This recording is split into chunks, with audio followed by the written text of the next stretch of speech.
This Sunday. Every Sunday. Side by side at the microphone, from the green light to the speed trap, Chris Switzer and Ray Garino calls them as they sees them, and you better believe them. Here! Relevant news, biased opinions, and outright bullshit regarding every aspect of automotive culture. Gasp at mechanical trickery never before revealed over FCC-regulated airwaves. Thrill to the explosive tension as Chris and Ray cuss each other down the track and barrel roll across the finish line, laughing at certain disaster as they shake hands for the devil. All that and much more this Sunday at high noon on the MotorMouth Radio Hour. Call in and speak live with the Wizards of Speed and live feed, Chris Switzer and Ray Garino. Bring the whole family. Kids under 12 get in free. Every Sunday at noon on WHPC. Take the Long Island Expressway to the Meadowbrook Parkway and look for the sign saying no parking on the expressway and no express service on the parkway. Go right on Highway 24 to Garden City. $2 all-day parking includes pit pass. Sunday!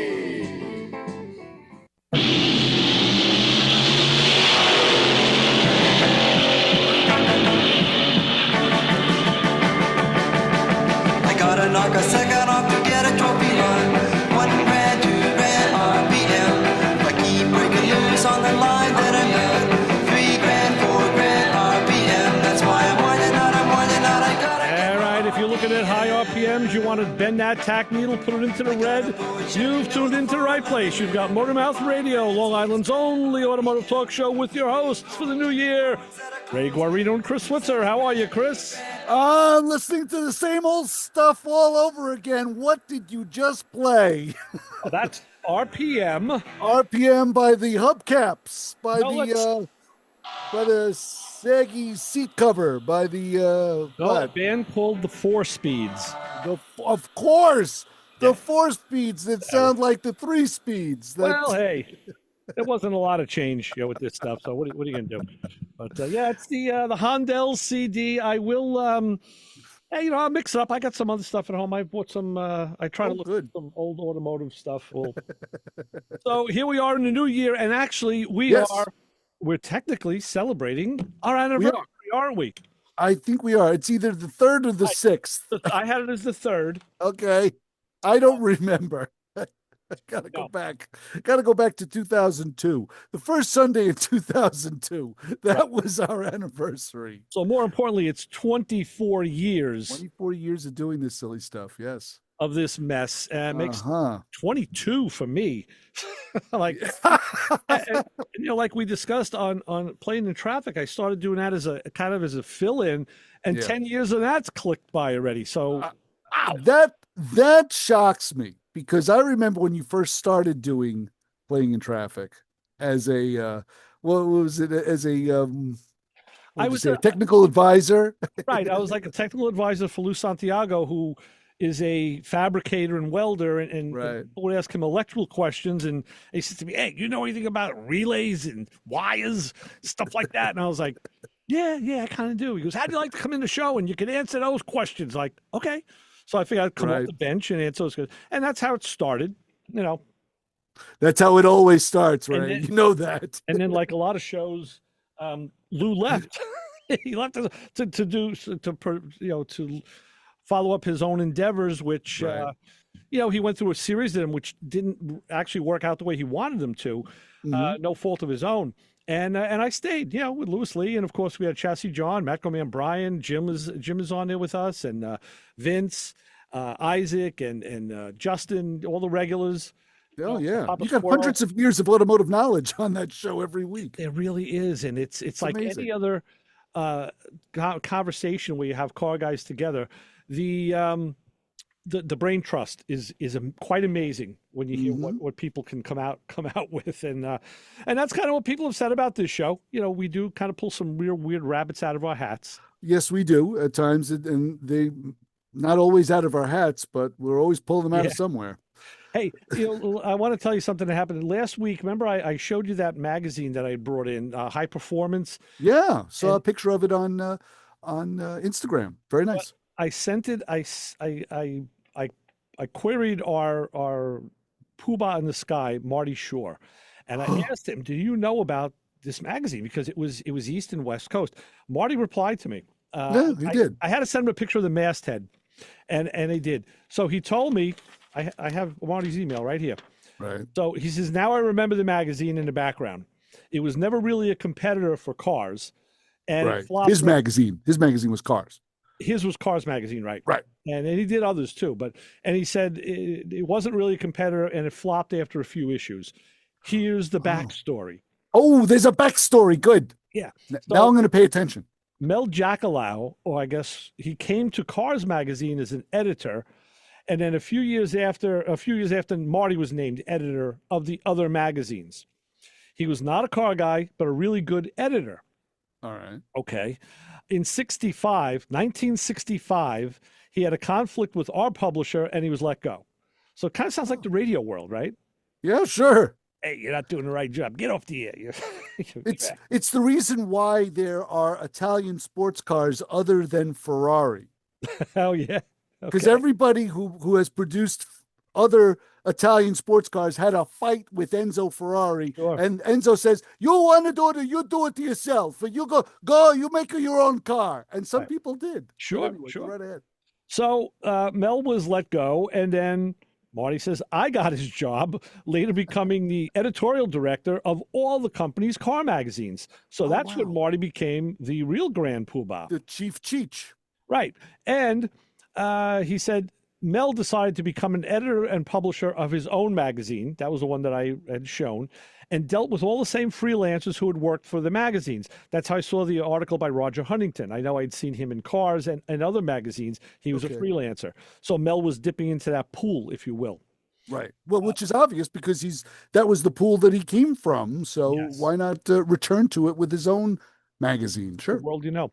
So like many car magazine startups back then, he had problems dealing with newsstand distribution, and circulation never developed. So not sure how many issues he produced, but he left the business after this. I think he became a PR guy in New Jersey and lost contact with him. And he says, nice to know my brain still works. Thanks, Marty.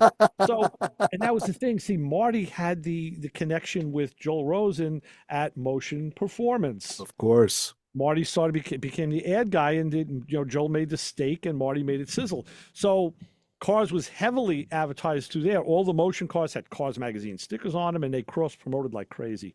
Which was a fantastic opportunity, and taking advantage of an opportunity with both Marty and Joel. Joel, like you said, Joel produced the horsepower, and Marty was the one that sold it and made it sexy, fashionable, enticing.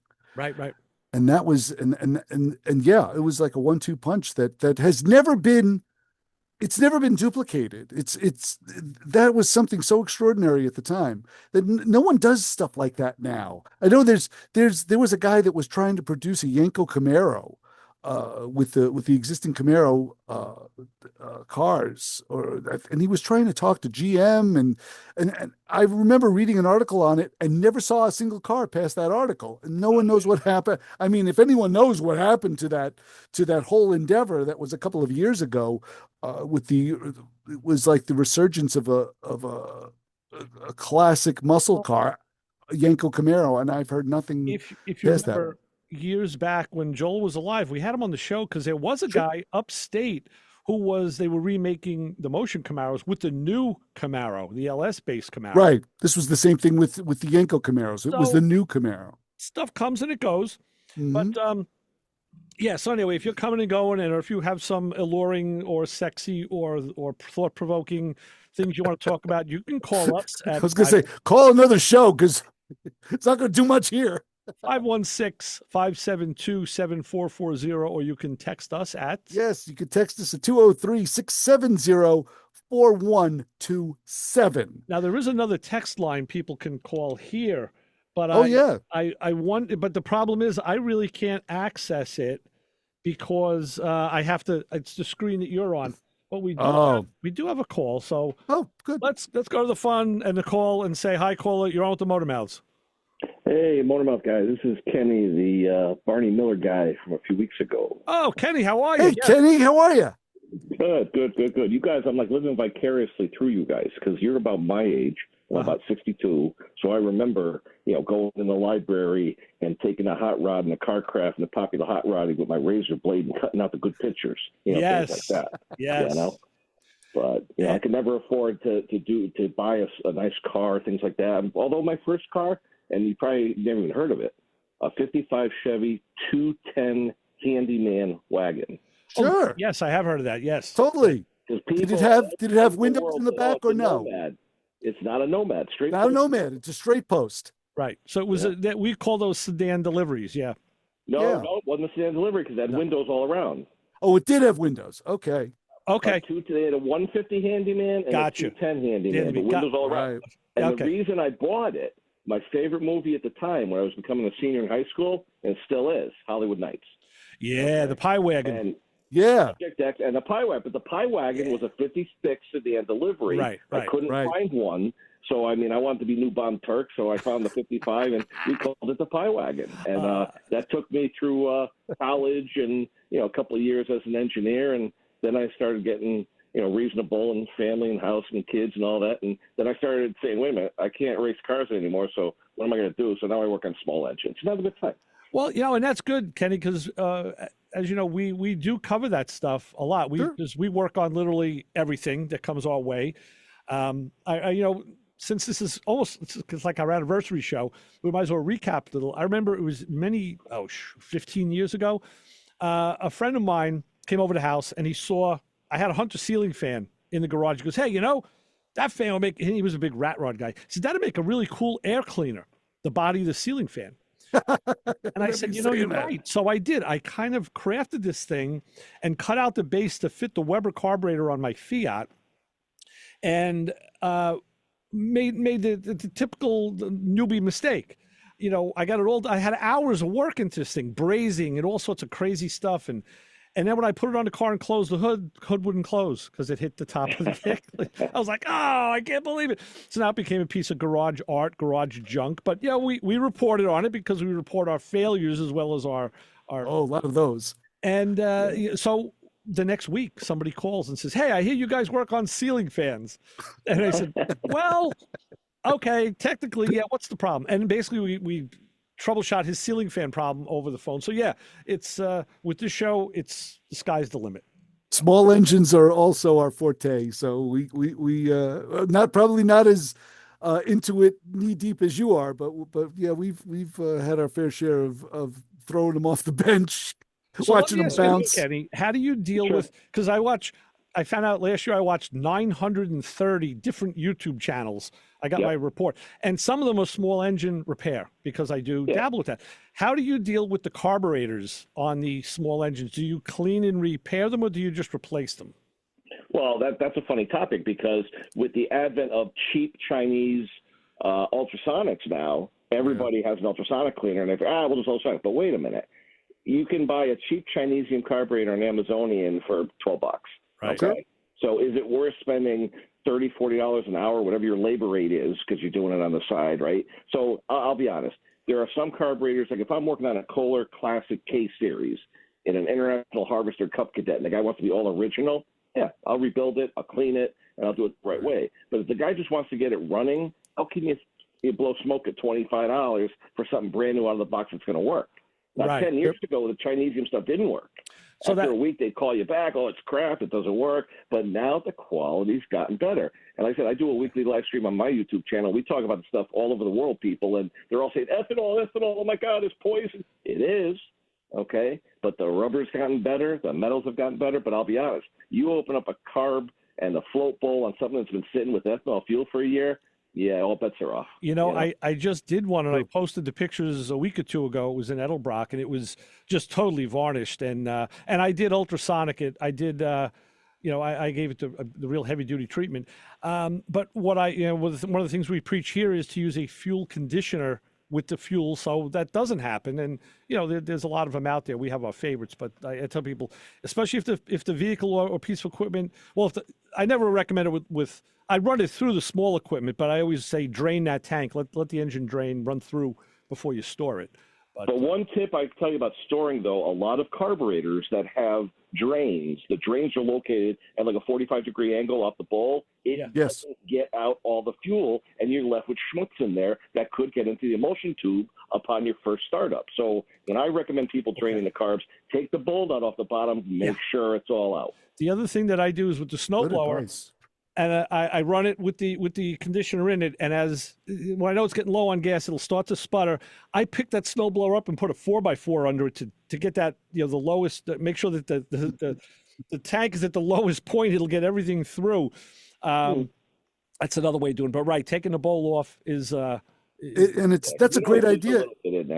It's a great idea, Kenny, because I have a Cub Cadet snowblower that has that exact carburetor that you're talking about. And yeah, I can't tell you how many times I have neglected to put the stable in the gas over the summer sleep. And I would pull that carburetor off and clean out all the oatmeal out of it. Oh, yeah. Well, actually, with ethanol now, you get what we call the Jello. Yeah. You get all that Jello. Yeah. Correct. And I did find something out now. I'll tell people a tip. Because I do automotive carburetors more than the small engine stuff, and I started using Mike's carburetors. Mike's carburetors online, because his kits are ethanol compliant. The pumps are ethanol compliant. He uses the highest quality stuff. You pay a little more, but you get what you pay for. And I'm going to date myself on carburetors. You know who I used to deal with years and years ago? Who's that? Brad Urban, carburetor shop. Oh, Brad Urban. Yeah, Brad Urban was one of the. He was a Q-Jet guy. Yeah, he was the best. He was the. Oh yeah, Q-Jets, even the thermoquads. I followed his stuff exclusively back then. Yeah, but like I said, you got to use a good kit. And through Mike's, I learned a little tip that was on his website, because I like to read this stuff. He said, don't use WD-40 anywhere near a carburetor rebuild. Some people would like coat the gaskets with it and all. And I'm like, why? And he said WD-40. It reacts with ethanol in a negative way, and it'll actually cause problems. So I'm like, wow, I did not know that. I didn't use WD-40, but now Well, I'll give you another tip. STP carb cleaner and some of the other ones with the toluene, the benzene, do not let them touch your rubber carburetor components. They will swell. And everyone that I know that tries to rebuild a small engine carburetor, I'm going to flood it in carb cleaner. Don't hit the needle for the needle and seat. It'll swell. It won't run right. Yeah, the Viton tip. Yeah. Wow. Yeah, good things to know.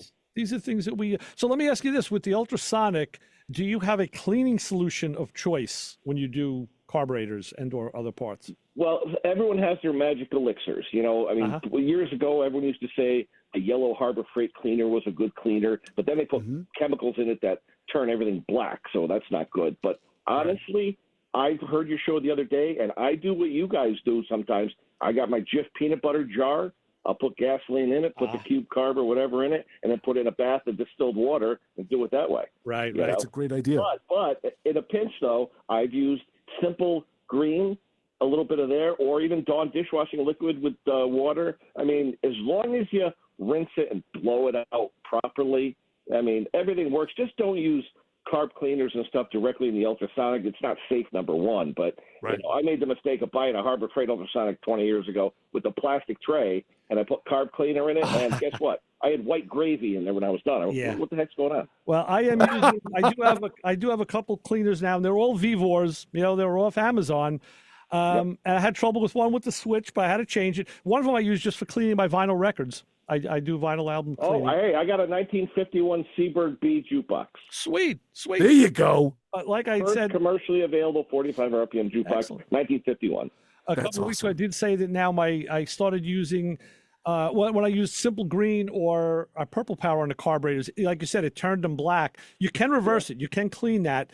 And now I have some aluminum brightener. But now I started using Pine Sol cut with water. Yep. And let me tell you, now that I brought the cleaner in the house to do it because it was so damn cold over here, and I told my wife, I said, listen, I said, the worst is going to happen. The house is going to smell like a clean floor times 10. I said, and it did, because I heated it. But so that was.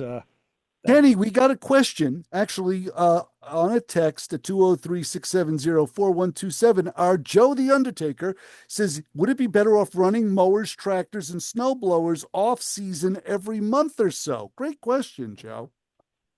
What would you say to that, Kenny? You could if you're that diligent and you want to do it. But I'll be honest, when gasoline gets to about 3 months old, especially if there's ethanol in it, Yeah. I throw it in the car. Yeah, I do the same thing. That's why, the small engines, I recommend dump them and because sometimes, especially with the snow blowers, we'll go a couple of years where you don't need the big snow blower. I love the little 21-inch. I had a 2-stroke and I have a 4-stroke Craftsman blower. Those things are great with anything up to like 6 inches, and it doesn't kill your back. Yeah. And they're easy. Yeah, but I do recommend small engine stuff. Take it out. I've left the gas in the lawnmower sometimes over the winter, but if it's got a conditioner in it, it'll run. Put some fresh gas in and give it a little boost and help it out. So This week I fixed 6 of them, just all no start with the schmutz in the emulsion tube. Yeah. Well, that was one of the things I just got from Mike's. It was a set of really small brushes. I used to use my welding tip cleaners, but he had a set of very small brushes to get into the tubes and jet passages and all. And they usually give you those free now at Amazonian. When you buy the adjusting screwdrivers, they'll give you the tip cleaners and the brushes for free. Okay. And my son-in-law sent me 2 sets for Christmas, so that was good. Listen, extras are good. I keep a set in the garage, set in the basement, set in the shop. I'll keep them everywhere. So, so Kenny, listen, thank you for calling. We appreciate it. We don't be a stranger. And absolutely. And I tell you what, who knows? Maybe I'll take a ride down. I'm in Southwest Connecticut. You guys are just an hour and a half away. Just drive over to Chris's house and Yeah. so You're not far from me. So in your honor, we'll do a little bit of this because of course we keep it in stock, So you could groove on a little of the smooth bass of Barney Miller. There you go. All right, guys, take care of yourself. All right, Kenny, thanks for calling. Talk to you Thanks, soon. Kenny. Always a pleasure. Bye-bye. All right, very good. You can be like Kenny. Give us a call, 516-572-7440, and talk about stuff. It's not the bottom. It's getting close to the bottom, but not yet. It's funny. Something that I've realized, just to get off the topic of small engines for a second, I come to realize I think I may have to do a premature oil change in both of my cars, in the Explorer and in the Mazda. And the reason being is because of the sounds the engine makes. Uh-huh. I'm using a synthetic, but I'm using the Walmart synthetic. I got it in there because I always say 3,000 miles, it's going to come out anyway. But it's both of the engines sound like typewriters. Right. You can hear everything mechanical. You can hear it in there. And of course, I check the oil, and the oil's fine. I mean, the level is fine, and it's still clean. But I just noticed that it's like I'm pondering that. But you got a call to answer? You got a call. Let's go back to the phones. All right. Yes. Hello, Liz. Bonjour. Hello, Liz. Très bonne année. Une très bonne année. Happy New Year. Happy New New Year. Year. Okay, tell me something. Is it the year that people, the automobile industry is going to turn around and say, okay, let's start a stick shift again? Oh, yeah, that's a good idea. But unfortunately, you got to get the car manufacturers to comply with that. And they're going further and further away from stick shift. Yeah, there's less and less But choices. something, when it was snowing last week, my God, I blessed my car. Yes, I know. Absolutely. Yeah. No, I agree, because you can vary the pressure, you can vary the drive to the wheels. I tell you, the new automatics, especially the all-wheel drive ones, they can vary wheel by wheel, and they are very, very good. I have to say, I can't speak negatively. Okay, I have to try that, but now my stick shift, I love. Yes. Okay, all right. All the best. Thank you for your hour on Sunday. You got it. Very interesting, and wishing you the best, and to see you at one of the car fairs sometime. Okay, Liz, thanks. We'll see you Yeah. You never know. All righty. All right. Thank you so much, Liz. I think Liz has been calling us for 24 years. I think Liz is one of our what would you say, original listeners and callers, and we love her for it. Yeah, she's been around a long time. Yeah, and this anniversary show that we're doing here. Yes. We met her down when we did the thing at Captree with the Batmobile.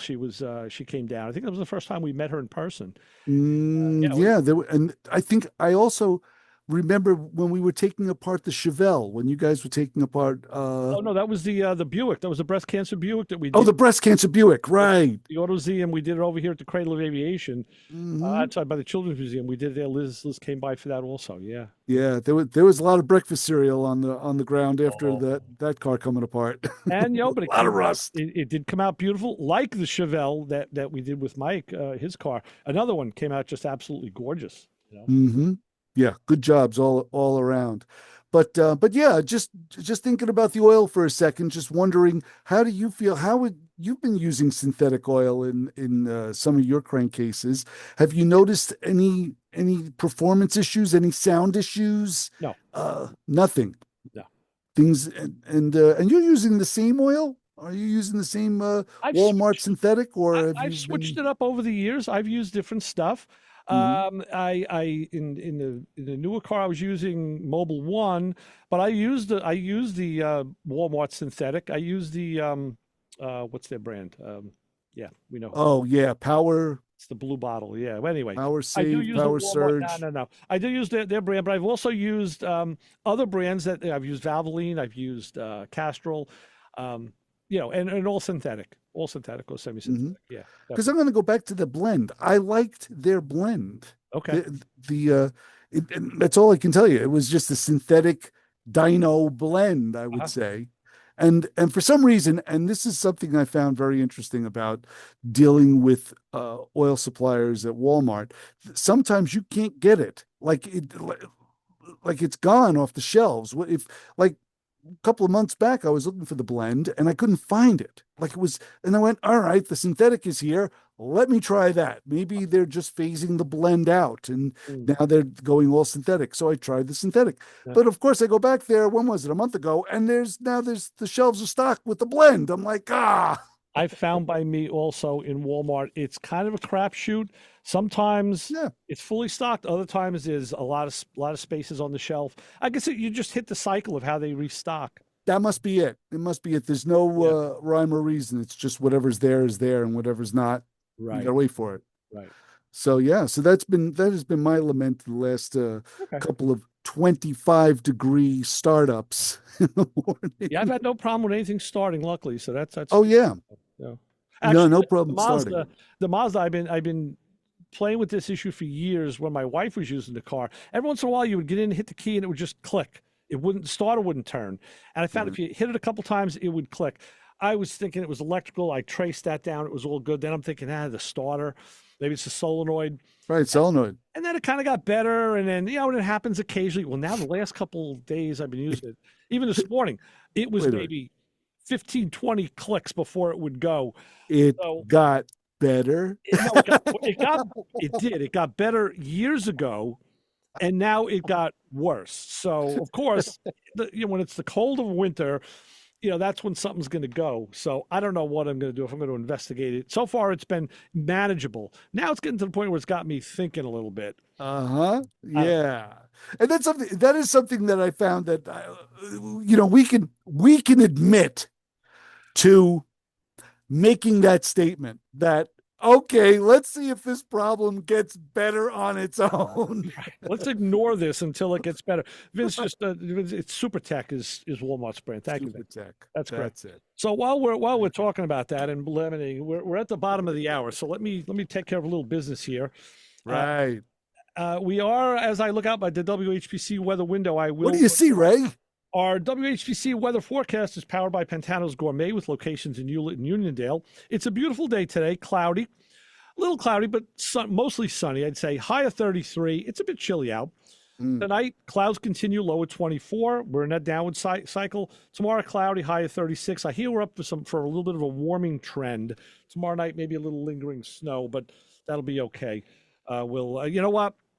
To tie in another subject, the end of the week, I'm out of here for a while. I'm going to go down south. So the next 2 weeks, people are going to hear replay shows from last year that I know you'll enjoy. They're good stuff. So we won't be live because I'll be waking up in North Carolina next Sunday morning. So we'll be out of here for a while. So let me tell you about the app contest. This is a big one. Oh, okay, good. I'll sit back. If you download and update your WHPC app, which actually alerts me that the show is on. Oh, It's good because I wouldn't have known otherwise.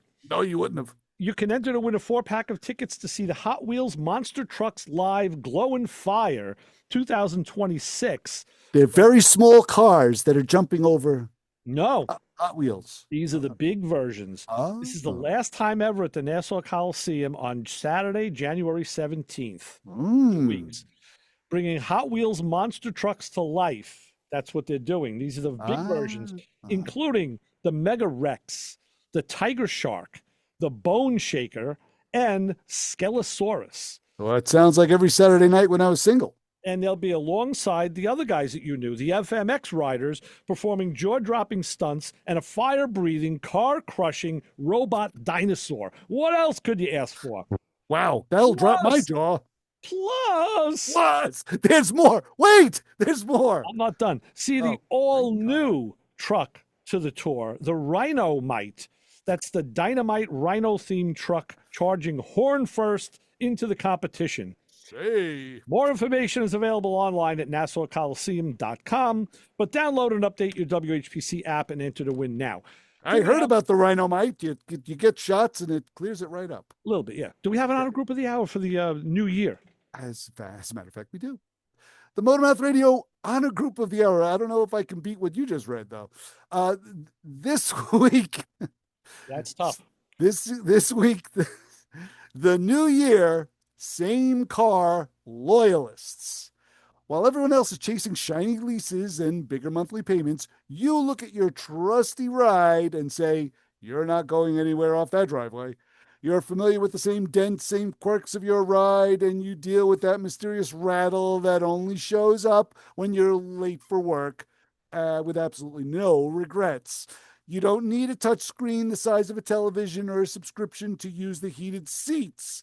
In a world obsessed with upgrades, you're the type that chooses loyalty, character, and a car that already knows all your secrets, and leave the new car smell to the shiny object shoppers and the trend chasers. So if it's a brand new year and you've decided to keep the same old car, then you're part of the MotorMouth Radio honor group of the hour this week. Yeah, we don't get rid of our junk. We just keep rolling it along and hitting that key until it starts. Until it finally starts. We don't care. We don't care. Very good, Chris. Thank you for that. That kicks us off for the new year. People are waiting to hear that, I know. So we will be back in just about 2 minutes or so after we play these spots, and we'll continue on. I want to tell you about some car inspections. I had 2 of them to do that were both very similar in certain ways. So we will do that when we get back on MotorMouth Radio with Ray Guarino and Chris Switzer in a minute on 90.3 WHPC.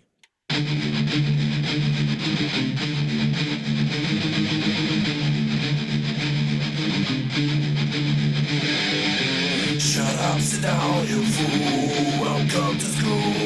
We'll be back with answers to your car questions. Give us a call at 516-572-7440. Oh, I should have said the MotorMouth thing.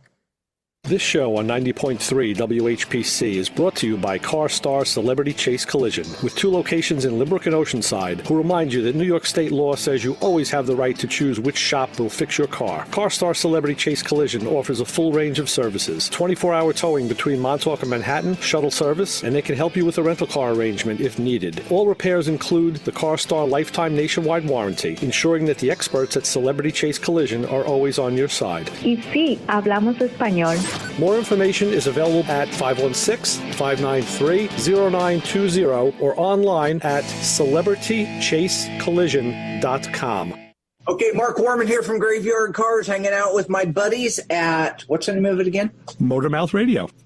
Hey, Mark Warman here from Graveyard Cars, hanging out with my friends at MotorMouth Radio. Sunday morning, I don't know what this fat bald guy's laughing about. You'll forget stuff soon enough too, my friend. Be sure to listen. When are you guys on? 10 a.m.? Sundays at noon. Noon on Sundays. Excellent. This was no, you got the promo for the best one was the first one. That's why I was because you said, what was the name of this again? That's the promo. What better presentation could you do than that? Hey you, get over here. Every Sunday, 12 to 1, you are going to tune in to hear the MotorMouths, my friends Ray Guarino and Chris Switzer. 90.3 FM, WHPC. You might learn something. Yeah, Yeah, you might learn something, and you may learn something new in the next half, and then the third half of the show, we're really going to get down and dirty and tell you. Oh, good.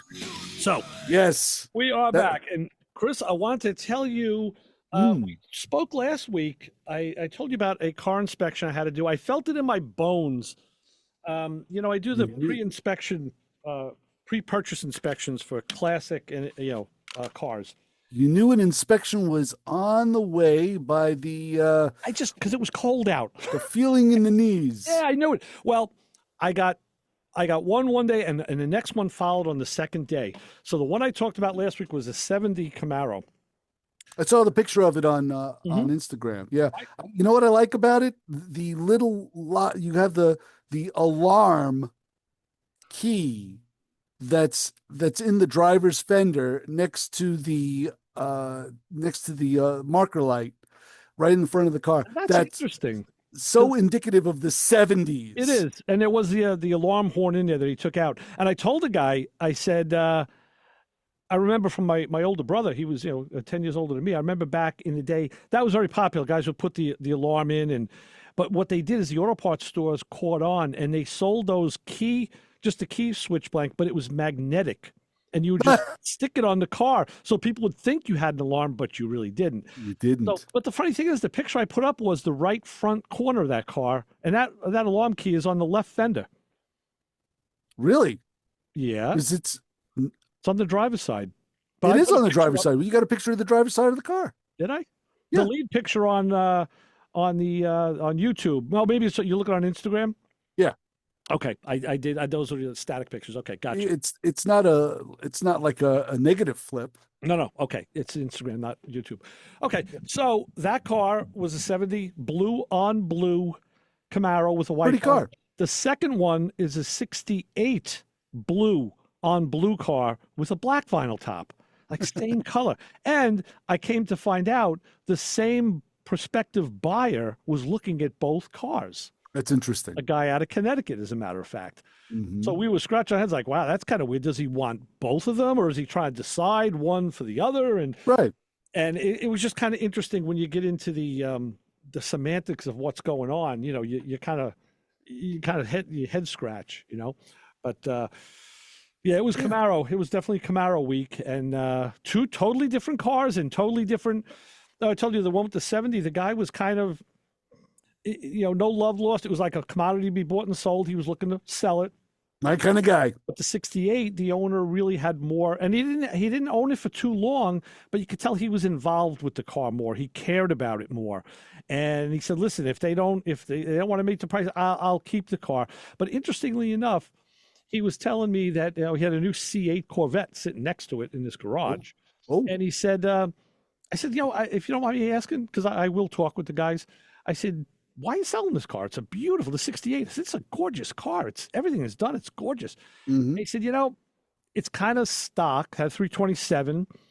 Somebody changed the Power Glide to a 4-speed, so that was nice. Okay. He says, I want a resto mod. I'm like, wow, really? And he's an older fellow. He's in his 50s. And I said, really? So I poked him a little, and I said, I built a resto mod, and I drive one. So what about a resto mod is it that you like? And again, it was the things that you would expect people to say, the more modern amenities, the better, working features and all. I said, okay, I get it. I do get it. I said, stock cars are fine. I said, some people collect only stock cars, and there's definitely a place for that. I said, sure. If you want to let your imagination run free like I did, then you got to go resto mod. So it was just kind of interesting how, what his thoughts were on that, because it was, you don't know. And you know what? It seems to be more and more enticing. When we first heard of resto mods, we kind of shunned them, like, stock is the best or whatever have you. But as time went on, they've become more and more. They've amassed more and more value, just because you can get in, hit the key, start them up, and go. Like your car, like your GTO, you can literally start it with a remote starter from your living room if you chose to, because it's fuel injected. Not only that, I remember back in the early days with Barrett Jackson, where they weren't called resto mods, they were called clones. Clones, Cars tributes. were clones. They weren't even called tributes yet. That was You're later. right. Clones were first. And they were shunned on. They were really looked down upon like, oh, this is not the real car. Hey, the guy's telling you it's a clone. It was a Malibu, he put SS badging on it. Or it was a Le Mans and they put GTO badging on it. They're telling you that. So they're being, honest. What's the problem? And now, fast forward a number of years. I don't remember how many years it's been since I saw that originally. Resto mods are now bringing more than original cars in some cases, not all. Yeah, not all. Because people realize the build quality. And I told this fella that. I said, I talk about it all the time. I said, here's your car. I said, now, if somebody wanted to buy it, and they're like, the price, whatever, pick a number, whatever the price is. That's a lot of money. And I said, I've told people, okay, if you had to go out and find a Camaro like this, that you wanted to make like this, what do you think it would cost you to buy the car? Sure, double it at least. Well, let's say it was, like you want to buy something that you were going to build. I said, the maybe it's got good paint, maybe it doesn't. You may need floor work, you're going to need metal work, you're going to need, and then all the subsystems. I said, in 9 out of 10 times, I would say it's cheaper to buy the finished car than it is to do it yourself. I would say all the time it's cheaper to buy the finished car. Yeah, I mean, it all depends on what your buy-in is. What sometimes the cars have, the brakes have been done, or the paint has been done, the interior's been. Certain things are done. You're a little ahead of the game. Depends what you get it for. I said, but in most cases, no. I said, if you had to do the metal work and all that, I said, trust me, that's very, very expensive. Paint is very expensive. So I said to him, that's you just got to know that going in and have your eyes open. So. Jim just texted us at 203-670-4127. He says, the older we get, the more we just can't deal with 50-year-old cars. Well, in what way? Because, if you want to compare it to the modern car, when you get in and drive it and go, that's one thing.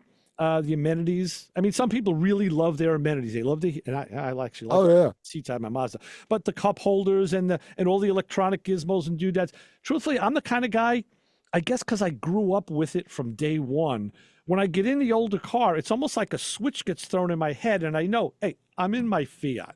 I know it's got crank windows. I know what it's going to do. I know what it's not going to do. Right. And if I don't want to be in this environment, I'll get it in another car. So I kind of like that I could go back in time and drive an older car and acclimate to both environments. Now, I wouldn't get in that car and drive to North Carolina. No way. Not doing that. Although people have. Although they have, right. No, we are, I think you have a point there, because we, being our age and our experience, we have had history with both environments, whereupon you've grown up with crank windows and the 3 on the tree and Armstrong steering, and then have morphed and acclimated to the newer technology, where you get in the car and you got power windows and you have electric steering and power brakes and full instrumentation and all kinds of whiz bangs. So we have our feet in both of those areas, where some kids don't. They don't know what a crank window is. My daughter just learned how to crank a window down on the passenger side of a pickup truck last week. I'll tell you a funny story, but first let's go to the phones and say hi. Sure. Cole, you're on with the MotorMouths. It's a funny story. I think Ray's got car parts in the pockets of his pool table. As Christian, yes, I got stuff under that pool table, as you know. He sure does. He's pulling stuff out. I was waiting for him to pull some float bowls or something out of the pockets. I'm like, what are you doing? Well, you had to go, so we didn't have enough time to really get into it. Christian, you'd still be there if you didn't have a show to do. Oh yeah. No, he'd be in here with me doing a show with you. Is where he'd be. Yeah, we would have been playing records and all sorts of shenanigans. Oh yeah, exactly. Forget about car parts out of that pool table. Right. But, So the interesting thing is, I popped over at that flea market, and there was a guy selling some stuff. I noticed there was 2 photos, framed black and white photos of race car drivers. Oh. Couldn't believe it. Okay. So one of them was Lee Duncan. Okay. A real photo, black and white photo in a frame, like an 11 by 17 or something, of Lee Duncan. A lot of people would remember him from the Freeport days, but he was a big-time midget racer. Right. And this guy had a bunch of memorabilia, and also he had a whole collection of the programs from Freeport Raceway. Wow, that's nice. So I don't know where that stuff came from, but there's that's a lot why of it around, Christian. You know, I know some guys in Freeport. There's a lot of that stuff in garages and basements. There really is. Yeah. They had some good stuff there, but you're not allowed to go. Yeah, Christian sent me the admonishment because you're not allowed to go. I said, fair warning, I get it.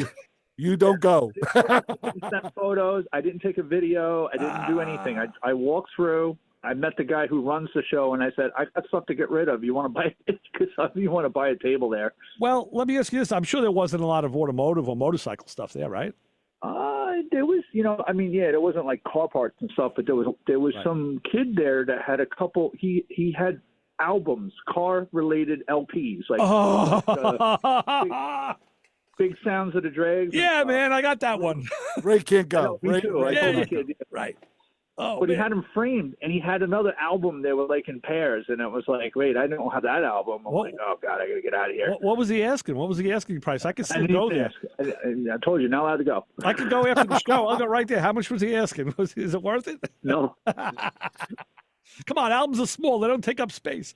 Yeah, I'm just loving the fact that Christian is interested in your well-being. I know. He doesn't want you dragging any more crap home. It's like two guys in the psych ward. You kind of look out for each other. You know what I'm saying? Yes. I He's spent well my whole aware. life dropping off stuff to other people. And that was smart. I told my wife, I said, see, Christian's on the right path. He's getting rid of stuff. I said, I got to do the same thing. I got to purge. I said, this is what's going on. We're all in the same Andy boat, Christian. It's like Andy Dufresne when he was breaking out of Shawshank and he was letting the pebble out of his pockets. You know? Yeah. Right. Just a little Christian, here, a little there. I have my dad was a phone guy worked for AT&T for 36 years. I have more phone company equipment that still needs to go. Yeah. I need a test set because one of our phone lines just went down and I can't test it. I need a Glenn. I got to get Glenn over there with a test set because I don't have one. I think I sold my last one. I don't know the name of it, but it's like a collection. It's a private collection. It's open to the public, but no one knows who owns the collection. A guy has like one whole area devoted to just old phones and stuff like that. Right. You know, but this place is so big that they have those, like the Bronx Zoo. They got the trams around. Yes. They got a tram indoors over there. I do around the place so you can see all this stuff. It's amazing. Wow. Just what do you do with all this stuff, though? Wow. What was the admission at the event? Oh, at the flea market? Yeah. I don't know. I walked right. Oh, just walk. Okay, good. Hey, that's the way to do it. Just show up. The guy asked me, "Is that the front entrance?" I'm like, "It's my first time, man." Yeah. See what happens. Walk right in, walk right through. No one stopped me. Yeah, okay. Probably thought you were a vendor or security. Well, I went in and the first guy I talked to is actually the guy that runs the event. He had his own tables he was packing up because he had to go to a wedding or something. And I said to him, I might hit you up on Facebook. I want to bring a table or two and sell some stuff. Yeah. You know, I mean, I'm bad. I mean, like I told you, I've been cutting ads out of old magazines, like old car ads, cigarette ads. I don't know what. I can't. Someone needs. I started doing the same thing, Christian. I have read old cars magazines. I was going to show you. I had them right on the kitchen table. I said, I better not go into the pool here because this is going to be it'll be another hour. And what I did was I start now razoring out the articles, and I send stuff down to Macroman Brian, a lot of the Ford stuff, the early Mustang stuff. I send it to him. I said, here, these are the original articles. You can't, this is from the horse's mouth back in the day. It's great stuff. Yeah. No, it is. There was some interesting stuff at this little flea market down there. I didn't expect it. I thought I was going to walk into some sort of a crap fair or something. Right. But when I used to go to the gun show with Mel Bernstein, Dragoman, we used to go to the place in Amityville. It was like a Legion Hall. Right. And, I mean, they had so much stuff in there. You could buy swords and machine guns. And Kevin and I just went to one last month in Seaford. It's the same people that put it on. The guy from TNT puts it on. And a lot of rifles, swords, knives, stuff like that. But memorabilia, like old stuff. Yeah, some guy had some real old war-related stuff. Yeah, there's a lot of pretty much running the gamut. Yeah. My sinuses were not really too good this morning. You know how sometimes you walk into these flea markets, you just catch a whiff and you go, "Oh yeah, oh yeah, basement." Right. Cellar dwellers. Yeah, exactly. You smell the. Trust me, I go to the ham radio shows. And want to see some cellar dwellers. That's an interesting crew. The radio people are a whole nother spectrum. That's what happens when I go to the record store. I'll be flipping through records for so long, and they're older records. And after a while, like little flecks of the paper come up, and next thing you know, you're like, you're sniffing. I gotta blow my nose. Yeah, it hits you. Yeah. It's this familiar, right? Long Island basement. It's like when you find an old book and you open it up and you can smell those pages. Remember having mimeographs in school? The first thing you did, smell it, huffing the mimeograph paper. That was a stimulant. Yeah. Kept us going. But it was.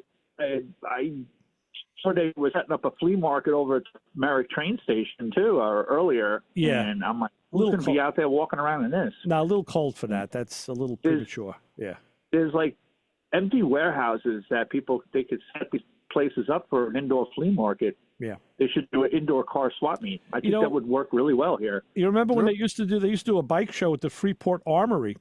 Right over there, Babylon Turnpike, right by the Meadowbrook. They used to do a motorcycle show there. I heard about that. Yeah. I'm too young for that, I think. You're not that young. I had been to a couple of them in the 90s, so you were definitely around.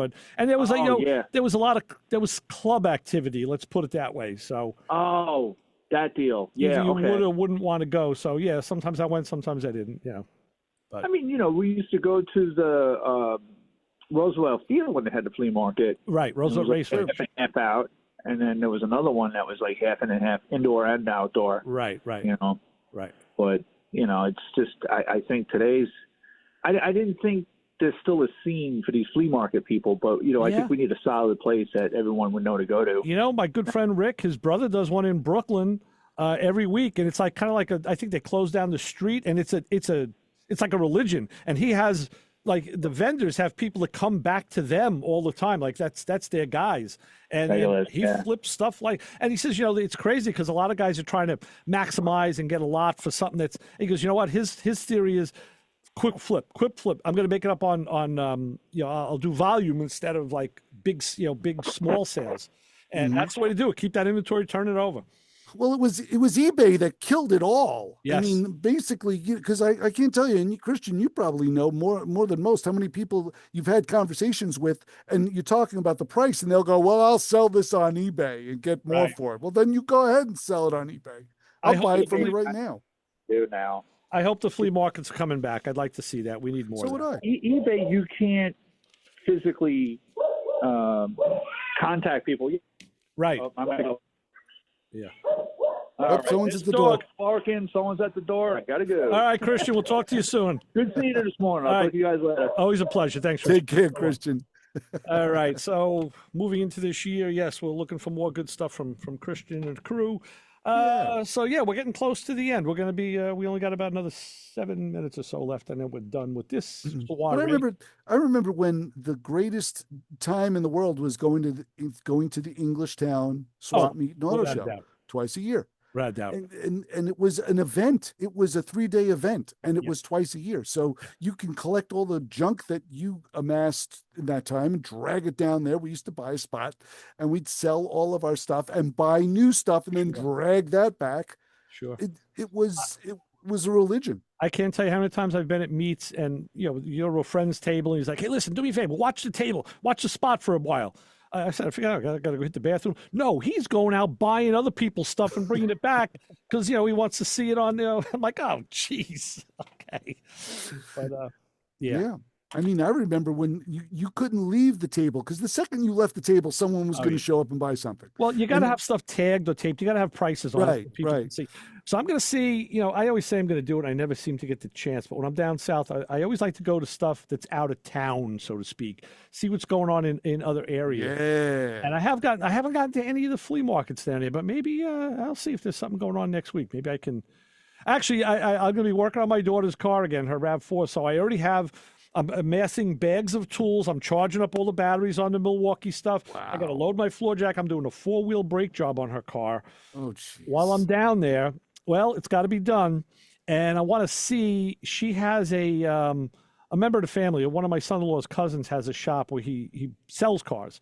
So I want to see if he has an indoor area where I can just get in and I'm going to give him a call. So listen, I'm bringing my jack. I got all my tools. I just need a space because the weather down there has been up and down like here. I mean, they were in the 30s for a while. I mean, Christmas Day, it was 79 degrees. So, but I can't count on the fact that I'm going to have high 40s or 50-degree weather, which would be fine for me to work outside. Right. Or any precip. Right. So I want to see if I can get inside maybe and just get this job done in there and, and knock it out. So yeah, I'll be working on the car down there as usual. So of course I have to get either an SUV or a small minivan because I have to carry the jack and the tool bags and and I was telling somebody the other day, I said, this is the thing. If you're in your garage or the shop or whatever, and you're going to do any job, the stuff that you're going to need. I mean, literally there's only a handful of tools I need to do that brake job. But sometimes you just need a pair of pliers or something or a cutter, and you just go to the toolbox and you grab it. Well, now when you go to a remote location, you don't have that. Nope. So you have to think, what might I need? You have to anticipate. And that's when, and invariably, there's just like the clothes I pack, there's always stuff I don't take out of the suitcase. And there's always stuff that I wish I had this or I wish I had that. So, I can't tell you the amount of tools I've actually purchased on the road because I needed them then. The same tools are in the garage that I didn't take. Right. Exactly. I'm like, God. I was thinking of that. Mm-hmm. But we'll see. We'll see. So, like I said, we got two good replays coming up, actually from this time last year. So next week's replay, we're talking about cold weather and all that stuff. And Christian will be in that show because there's a windshield washer squirter he made that I still want one. Said he was going to make me one. He didn't. The fuel injectors. And the following week, if I'm still not in, we're going to be talking about Lewis Lee's bus project with the signature solar system. Right. It's pretty good. So I know these are two good shows people will like to see and hear, and we'll post them online, and also you can see them and listen to them there as well. And, and then we'll be back with more fun and frivolity at the end of January. Right. And this is 24 years of doing this program. It is amazing. 24 years, pretty much yesterday, yeah. And I haven't, for a second, I thought we were going to get escorted out. There were a few times we thought that might have been the end, but yet, and I was talking with Rob last week, and he says, wow, why don't you do a show where you bring back all the old people that used to come in? He was talking about Bob and Ron and Mikey T and the Brock. I said, half of them aren't around anymore. They're not around anymore. These guys are, Yeah. Bob's in Pennsylvania. Right. Yeah, we lost track. Like you do. You lose track of people. People move on with their lives. They do things, and I mean, we've had to do a big Zoom meeting. We've had people associated with the show, unfortunately, who have passed away. Yeah. So I thought it might have been me a few times, but it wasn't, luckily. So, but it happens. That's the life. We got a lot of road behind us with this show. There's a lot of stuff. We've done a lot of things on this show. And all because of your wacky idea, and all because Rob was pestering you to go back and do a radio show. I always say I give you credit and what would you call blame to Rob Leonard. I do. It was Rob's pestering that had. He says, "Come on, write a proposal." Right. And I hate to say it, but if I would have sat down with Jim Green, our past program director, we would have discussed radio. I think he would have thrown me out right then and there. But unfortunately, two buildings were coming down at the time I had met with him, because I met with him, and we've all talked about this. I met with him on September 11th, 2001. Exactly. On that morning. The day that will live in infamy. Yeah, and Jim said to me, he says, "You start in January. Get out of here." Start. Right, you went by it was the next semester. That was the extent of my interview. Was you're going to start in January? Now get out of here because we're evacuating the building. See, little do you know, if he had more time to interview you, he might have said, "I don't know about these guys." Yeah, he would have thrown me out on my can. I'm sure he would have. All right, so Kim is coming in. I hope, Kim, are you coming in? I see her out there, but I don't think she's coming in. So we'll be back live in a couple of weeks. Or we'll be doing another hour. Who knows? Yeah. So enjoy the time off. You can spend some family time. Oh yeah, I have some big plans coming up in 2026. So we'll discuss it as we move along. Yeah, I got a couple too. Yes. Kim was waving at me. I don't know what she's doing. We'll be able to join forces. Yeah. Using the show as a springboard. There she is. All right. Hey. All right. Run late, Kim. What's going on? I won't tell you what she said because I can't repeat it on the air. So, in lieu of that, for Chris Switzer, Ray Guarino, MotorMouth Radio, we'll be out. Chris, what do we tell people waiting for you in the parking lot?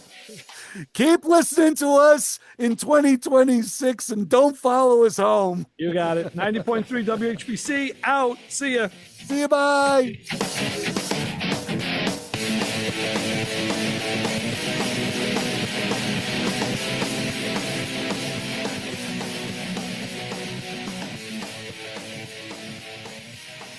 This show on 90.3 WHPC is brought to you by